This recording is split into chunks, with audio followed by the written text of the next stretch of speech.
Hey everyone, welcome back to my channel. Let's do my client's makeup together. So if you haven't subscribed to my channel, please don't forget to hit the subscribe button. Click on the notification bell so that each time I upload a video, you get updated ASAP. So to begin, I started out by carving her brows, right?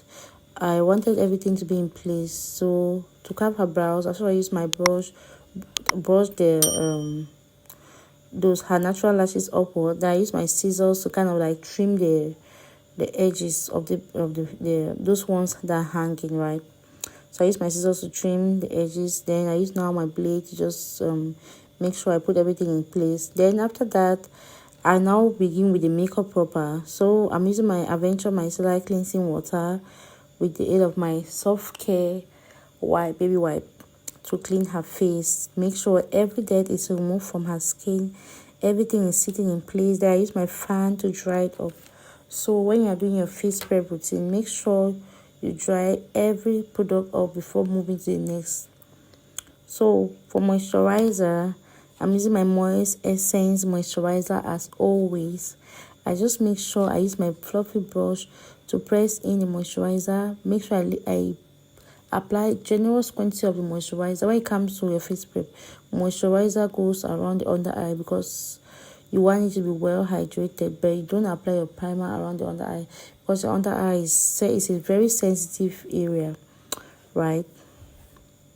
So I just blend in my moisturizer, make sure everything is uniformly distributed everywhere. Then I still use my fan again to dry it up. Can you see? Yeah. So after when I was done drying, I went in now with my mattifying primer. So my client pay for basic makeup. So when for basic makeup, I limit the face depending on her skin type. I limit the face prep product I use, the number of products, right? So after applying my mattifying primer on her skin, I just use my same fluffy brush to press in everything, excluding the under eye. Like I said, the under eye is a very sensitive area. Then I use my Kiss Beauty setting spray to lock in everything. Yeah. So for foundation, I use those two shades of foundation to get her required. I'll leave it at the description, at the shades at the description box. Then I use my soft and damp beauty sponge. That means make it wet, but water should not come out from it when you compress it. I use my soft and damp beauty sponge to blend in everything, right? Yeah, can you see? So I'm making sure everything is in place, and I'm pushing my beauty sponge gently into her skin. You don't scrub the product into her skin, just push gently, pat gently, a little pat gently into her skin. So moving on, when I was done with the foundation, I went in with my contouring. So to contour her face, I'm using my foundation, which is 2 shades darker than her skin tone, from Aventure Cosmetic, right? So I apply underneath the cheekbone, around the temple. I use the same side of the beauty sponge which I use in blending the foundation to blend in the contour, right? You want to give that face more definition. So moving on, after contouring her face, the next thing I'll be going in with, but before going in with my blush, I went ahead to contour the other section of her face. So for blush, I'm using that red shade. Can you see? Just look at it. Yeah, I'm using that red shade from my Girl blush palette, my cream blush. So I just applied around the outer corner of her eye. That's where the upper of the cheek. Then I blend and move towards the temple, right? You want to give that face some warm color, okay? So for concealer, I'm using my Spotless concealer as always. So I just apply around the under eye, the bridge of the nose, the forehead, and the chin. We want that highlighted area to be highlighted. That is why they call it the highlighted area. The T-zone, the under eye, the bridge of the nose, the forehead, and the chin, right? Yeah, that's what we want. Those are the areas that are supposed to be highlighted. So after applying it, my concealer, I use my beauty sponge to just press in the product into her skin, right? Yeah, that's it. Then before moving on to setting, I use my Kiss Beauty setting spray to lock in and melt down the powder effect and mix the makeup. So someone asked me at the comment section, why do I use setting spray during the makeup? Because that is what setting sprays are meant for. They are meant to hydrate the skin, mix the makeup, keep the makeup in place, and most importantly, they are meant to give the skin, your makeup, that skin finish, right? To melt down the powder effect. You don't want your face to reduce that cakey and ashy nature. That's why I use, and also increase the longevity of the makeup, right?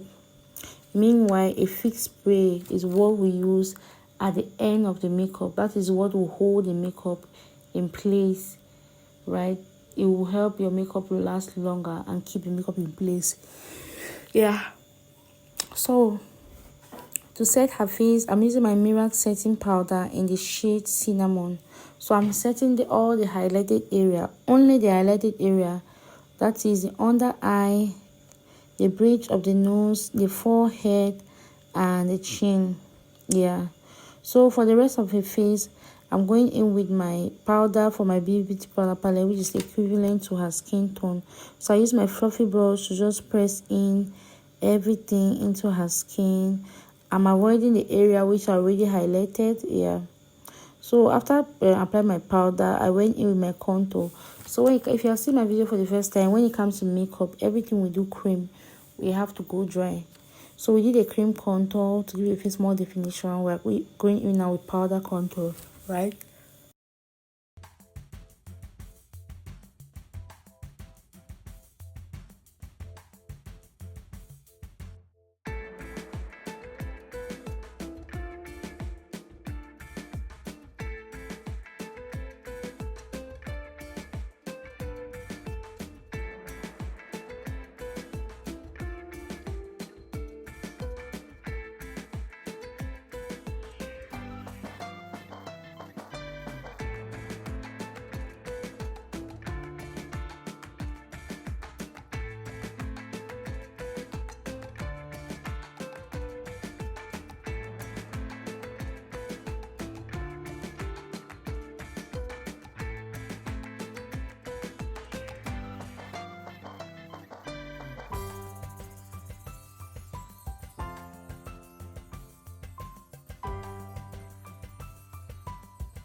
Seen a lot of change, been through a lot of pain. Some things are not the same as they were a year ago, but all will be okay. I move on each and every day. The past is where it stays, way back a year ago. I've changed for the better this time. I thought I would never be fine. So guys, this is the finished look. My client was so happy. Nice. Yes, yes. Wow. Acho que I'm tomorrow what time again?